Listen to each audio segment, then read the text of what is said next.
אמרתי, יונה, אתה וראשי הערים כאן, מחר אתה בונה רשת מלונות כאן גם, הרבה מאוד חדרי אירוח. הזדמנות, ביחד עם רשות שדות תעופה, לפעול ביחד, להביא תיירים. הישראלים טסים לשם, והתיירים שיגיעו הנה, בכרטיס אחד, נוחתים, מתארחים, יש כאן אטרקציות, יש כאן מקומות יפים לראות, אני חושב שזה נותן מנוף כלכלי. אנחנו בתיאום גם נאריך את המסלול ב-300 מטרים, שטוסים עם יותר נוסעים גם יוכלו להמריא. זה חלק מכל הפיתוח, חלק מהנמל החדש, משדרוג הנמל הקיים. כל חיבור הרכבות שאנחנו עושים בין חיפה והאזור כאן לבין עד בית שם, רכבת העמק, עד כרמיאל הרכבת תתחיל לעבוד בקרוב, ולאחר מכן עד קריית שמונה וטבריה, וכל הרכבות שדרוג חיפה תל אביב, 4 מסילות.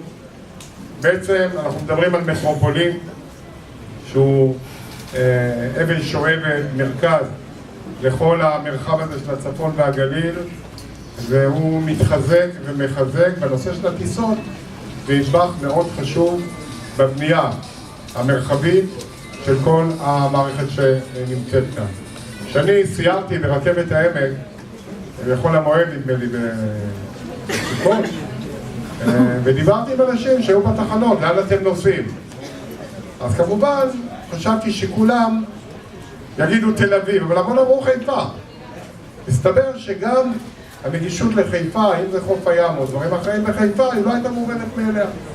מבית שאן, מעפולה, ממקומות אחרים. בשבילי זה היה מדד בדיוק איך המערכת התחבורתית היא מחברת את האזור, וגם כמובן למרכז ולכל שאר המקומות.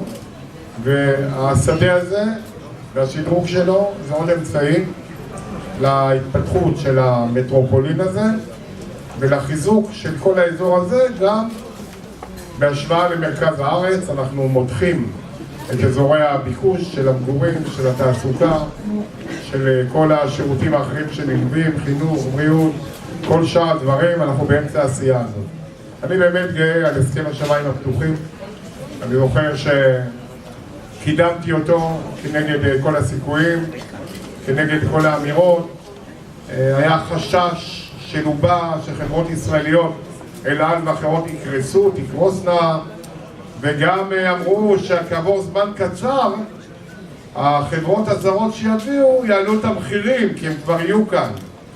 אז החברות הישראליות פעם ראשונה מזה שנים רבות שמרוויחות, כי גם הם השתלבו, ואני מאוד שמח על זה, בתחרות השמיים הפתוחים, הורדת מחירים, שיפור השירות, הרבה יותר נוסעים, וכולם מרוויחים. ראיתי שיש איזה קמפיין שאתם עושים, יעקב, של השמיים פתוחים, המחירים יורדים וכולם מרוויחים.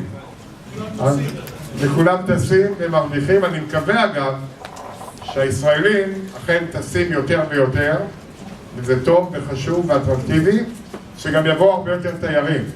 אני חושב שמדינת ישראל חייבת לבנות תשתית תיירות ברמה הארצית והמקומית ולסייע. אני לא שר התיירות אגב, אין לי כוונה, ואני בטוח שעושה עבודה טובה. כמו שעשינו בתשתיות וברפורמות, שנתנתי אחריות ביחד עם ראש הממשלה לפני 8 שנים, ממש כמעט 8 שנים, וגיבשתי תוכנית וקיבלתי את הגיבוי לתוכנית והוצאתי אותה לדרך. מהפכת תשתיות, רפורמה בנמלים, ברכבת. זוכר את ההפגנות שעוד עשו שבאנו לאיזה טקס והיום כולם מאושרים. כן, הייתי בטירת הכרמל באיזה כנס ובאו מהרכבת. היום מרוצים אזרחי המדינה שיש להם יותר רכבות, מרוצים עובדי הרכבת, כי כל שנה קולטים עוד 200 עובדים ברכבת בגלל ההתרחבות. וכך גם אותו דבר יהיה בנמלים, ובתעופה קולטים עובדים במקום לפטר ומרחיבים טיסות, וזו השיטה שאני מאמין בה. וככה אנחנו עושים את הדברים. ובתחום התיירות צריך לבנות תוכנית 5-שנתית, לקבוע יעד של 10 מיליון תיירים, ארץ הקודש, ליהודים, לנוצרים, לשלוש הדתות הגדולות.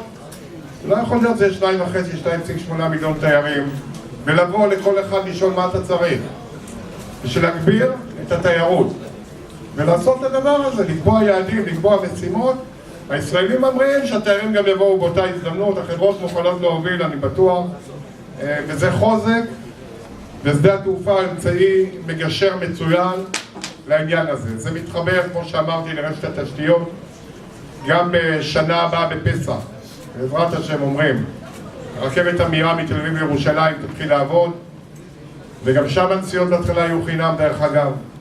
אז כל עם ישראל יהיה מוזמן וכולם לעשות עלייה לרגל לירושלים בפחות מחצי שעה מתל אביב, ויהיה מערכת כאן שתהיה מחוברת, ולאחר מכן הרכבת לכרמיאל היא תתחיל כבר לקלוט עולי רגל למירון שיגיעו לשם ויוכלו כבר להגיע, ואנחנו מחברים את כל הדבר הזה. בעצם עושים כאן מהפכה שעשו אותה בארצות הברית בזמנו ובאירופה ובאסיה. ואתמול שמעתי, נדמה לי, את הנאום של הנשיא טראמפ שדיבר על זה שבאמריקה לפני למעלה מ100 שנה השקיעו בתשתיות ועכשיו צריך לחדש את זה.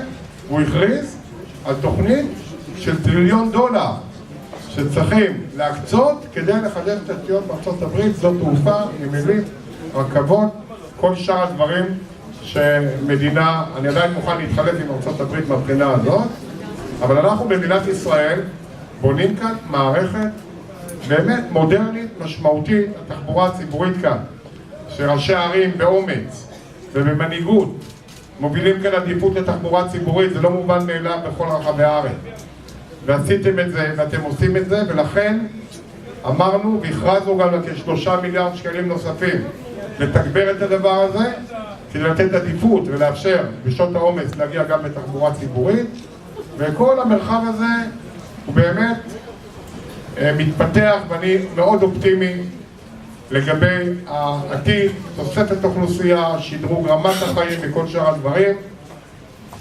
ואני באמת מברך אתכם. בשדה התעופה הוא עוד נדבך נוסף בהתפתחות הזאת שתחבר את המדינה הקטנה שלנו, הגליל, הנגב, הצפון.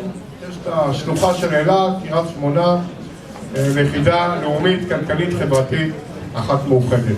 אז אני מאחל לכם הצלחה. שאל אותי ראש העיר, אפשר להביא עוד חברות שיוכלו לטוס מכאן לאילת? אמרת לו כמה שאתה רוצה, רק תביא. כמה שאתה רוצה, רק תביא. אנחנו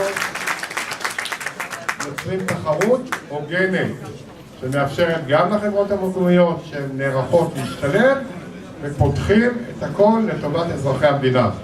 אז בהצלחה, תבריאו בשלום, תחזרו בשלום ותצליחו.